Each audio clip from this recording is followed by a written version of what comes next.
اعوذ باللہ من الشیطان الرجیم بسم اللہ الرحمن الرحیم۔ ایک بچے نے ایک استاد کو اپنے گھر ایک مضمون پڑھانے کے لیے مقرر کیا۔ استاد نے اسے ایک ٹاپک سمجھایا اور کہا کہ آج شام کو میں گھر آ کر اس کا ٹیسٹ لوں گا، اس کی اچھے سے تیاری کر لینا۔ استاد جب شام کو بچے کے گھر گئے تو دیکھا کہ گلی میں قالین بچھا ہوا تھا جس پر گلاب کے پھولوں کی پتیاں اسے ڈھانپے ہوئے تھی۔ گلی کے دونوں طرف کے تمام گھروں کی دیواروں پر ہر رنگ کی بتیاں جل رہی تھی اور گلی کے اوپر رنگ برنگی جھنڈیوں کی چادر تنی ہوئی تھی۔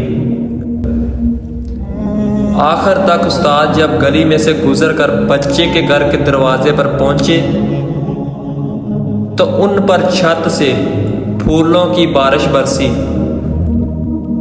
اور مرحبا استاد کے نعروں میں گونج اٹھی۔ گھر کے دروازے پر بچے نے استاد کا اچھے سے استقبال کیا اور استاد کے ہاتھوں کو جھک کر ادب سے چوما اور انہیں آنکھوں پر لگایا۔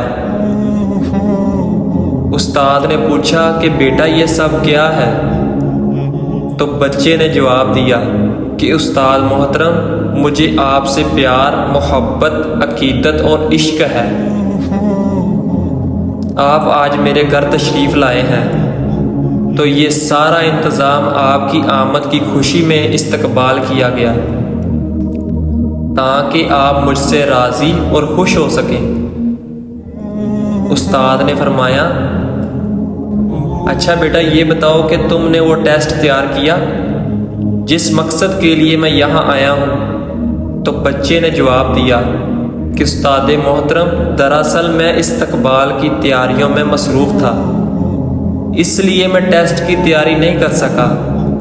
تو استاد نے فرمایا کہ بیٹا جس مقصد کے لیے میں آیا ہوں وہ تو ٹیسٹ تھا جو تم نے تیار ہی نہیں کیا۔ جس کام کے کرنے کے لیے میں نے ایک مرتبہ بھی آپ کو نہیں کہا، آپ نے اس کام کو اپنے قیمتی وقت اور پیسہ لگا کر مجھے خوش کرنے کے لیے سوچ لیا۔ جس کام کے کرنے کا میں نے کہا ہی نہیں تھا اس کام سے بھلا مجھے کیسے خوشی ہوگی؟ اور جس کام سے میں نے خوش ہونا تھا وہ آپ نے کیا ہی نہیں۔ آپ کے خلوص اور جذبے پر مجھے کوئی شک نہیں بیٹا، لیکن اس جذبے کی تکمیل اس راستے سے کبھی نہیں ہو سکتی جو آپ کو پسند ہو، بلکہ صرف اسی طریقے سے ہو سکتی ہے جو مجھے پسند ہے۔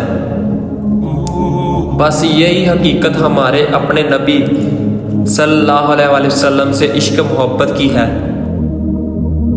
میرے بھائیوں اور بہنوں، جس کا بخار ہمیں صرف ربیع الاول میں ہوتا ہے، اگر ہم اپنے نبی کو رضائی خوش کرنا چاہتے ہیں تو اس کے لیے ہمیں طریقے بھی وہی اختیار کرنے ہوں گے جو خود نبی صلی اللہ علیہ وسلم نے بتائے ہیں اور صحابہ کرام علیہ رضوان نے جس پر عمل کر کے دکھایا ہے۔ بے شک ہمارا خلوص اور عشق کی سچائی جس میں کوئی شک نہیں، لیکن محبوب کو راضی اسی طریقے سے ہوتے ہیں جو محبوب کو پسند ہو، نہ کہ عشق کو پسند ہو، نہ کہ عاشق کو پسند ہو۔ اور وہ ایک ہی طریقہ ہے کہ حکم اللہ کا ہو اور طریقہ رسول صلی اللہ علیہ وسلم کا ہو اور زندگی کے اسی محبوب کی سنتوں کی ابتدا میں گزر جائے۔